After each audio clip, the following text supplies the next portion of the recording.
Hey guys, this is going to be my chapter review to One Punch Man 74, Depths of Despair. Now, this chapter was pretty good because we got the conclusion of the last chapter right before chapter 74, so it was like 73.2 and then 74, so thank you to Manga Stream for that. But yeah, so we get the conclusion to last chapter, and these are the things we learnt. Suiryuu finally loses his marbles and runs for it.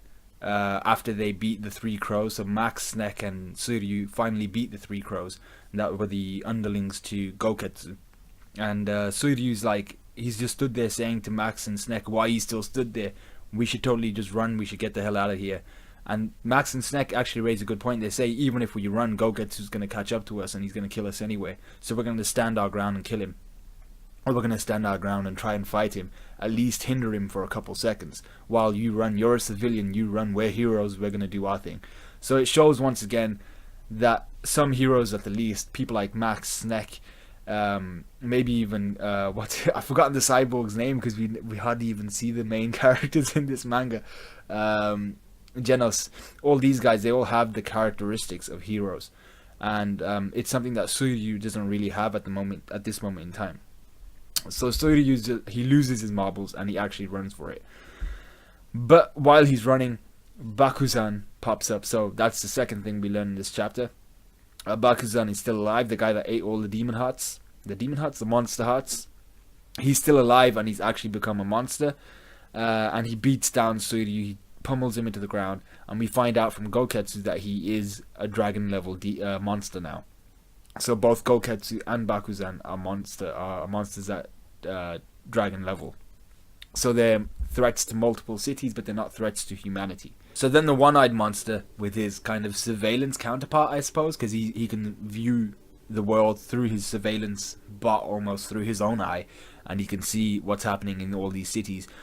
He confirms to the Monster King, whose name is Orochi, that their first objective is complete. So this monster association is highly organized. Apart from the fact that they have an association, they do have objectives. There is an organization that they have within that association. So their first objective is complete, says the one-eyed monster to Orochi. He says that the humans fear them. We've instilled fear in the humans. So that's their first objective. He then goes on to state that they have a second objective, and that is also complete, which is they obtained a hostage of great value to the Hero Association, who is the kid of one of the executives of the Hero Association. And this was thanks to Phoenix Man, who actually makes an appearance in this chapter, delivering that child to the Monster Association, to the Monster King. So then he also goes on to say that they had a third objective, which was turning promising humans into monsters through their ingestion of the monster hearts, the monster cells. And that's also going according to plan, but it isn't fully complete yet. Although they do recall the monsters at the end of this chapter. So we see that the cat monster, whose name is Nyan, we saw him quite a few chapters ago because these chapters come out with so much time in between them. You've probably forgotten who he is, but I just vaguely remembered who he was when I saw him. But the cat monster, Nyan, infiltrated a prison a long time ago. And what he's done is he's obviously given them all the same choice that Gouketsu gave the martial artists. You can either eat these monster hearts or monster cells, and I'll let you live, or I'll kill you right here. So a lot of the people in prison obviously converted into demons, into monsters. I don't know why I keep saying demons. So, and then if you add that to the martial artists that Gouketsu has, I think all those martial artists, all the especially the Aryan-looking dude, they're still going to be taken back to Monster Association headquarters as well. So there's quite a few monsters they made, and a decent level of strong monsters as well. So as I said, the monsters are then recalled from battle by the Monster King. The orders relayed through, what's his name, the one-eyed demon, the one-eyed monster. I'm not sure what his name is. But yeah, so Bakuzan is invited by Gouketsu to Monster HQ. He's like, yeah, come back with us. I'll let you meet the demon, the Monster King and everything, and we'll get you sorted. So Bakuzan is kind of an ass. We already know this. But Gouketsu's like, he sees it. It's really weird. Gouketsu's kind of employing this mentor type role over Bakuzan. He's like, because we already know Gouketsu was a martial artist, and he probably still does practice his martial art, as we see later on in this chapter. But he kind of sees himself as like a teacher almost to Bakuzan, when he's informing him and telling him how to take in all this battle lust that he's feeling because of his ingestion of the monster hearts. So Gouketsu tells Bakuzan how strong the Monster King is, how strong Orochi is. Now, whenever we get a proclamation of how strong someone is in this manga, it usually means that Saitama's gonna one punch him. It's a huge death flag. So I'm just putting that out there. This Orochi guy, no matter how strong he may be, no matter how strong he seems to be in the building up chapters to before he gets wrecked by Saitama, know that he will get wrecked by Saitama in the end. That's usually how it goes.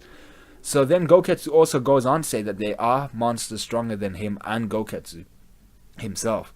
So if there are monsters stronger than Gouketsu anyway, that means that we're gonna at least need the S-class heroes, maybe 2 S-class heroes per monster coming in the chapters coming up, because of what I'm about to say later on. So yeah, then there was an awesome fight scene between Gouketsu and Bakuzan. Once again, the chapters are very well drawn. I mean, the guy Murata, is it, who draws it? Excellent artist, absolutely amazing. So we see here that Gouketsu completely outclasses Bakuzan in terms of martial arts, and Bakuzan doesn't actually land a single hit. Gouketsu catches his punch in between his 2 fingers like he did to Suiryuu. He kind of blocks all of his attacks with one arm, very cocky but very powerful. So this shows that even if they are both dragon level threats, there's you can distinguish between the 2 of them. Gouketsu is obviously a lot stronger than Bakuzan, but they're both still only threats to multiple cities. But Gouketsu himself isn't a threat to the planet, isn't a threat to the human nation. So Gouketsu then blows a hole in the stadium with one punch, and there's some buildings in the background.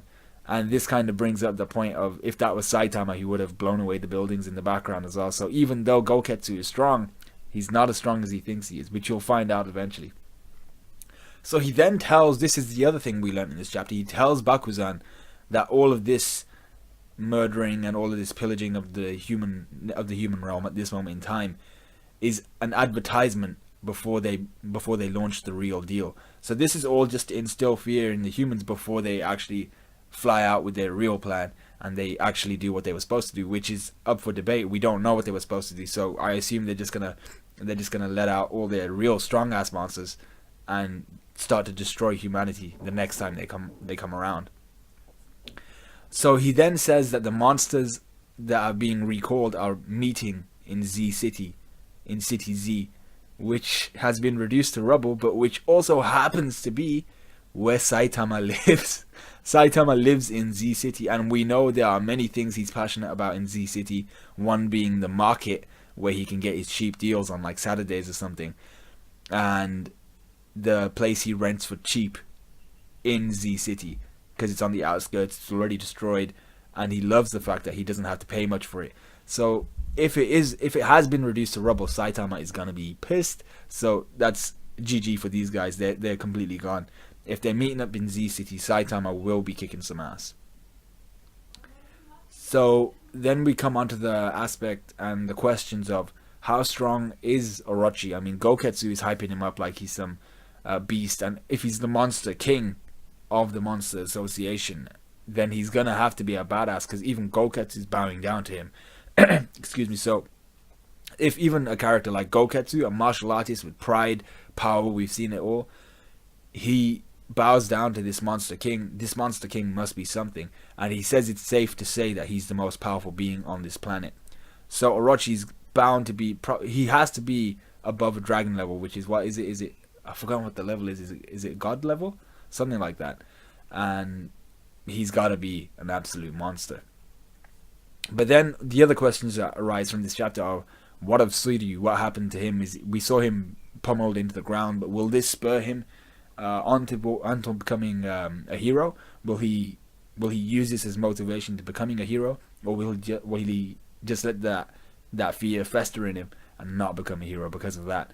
And then what of Snek and Max? Because they got killed off. Well, they got destroyed off screen, off panel.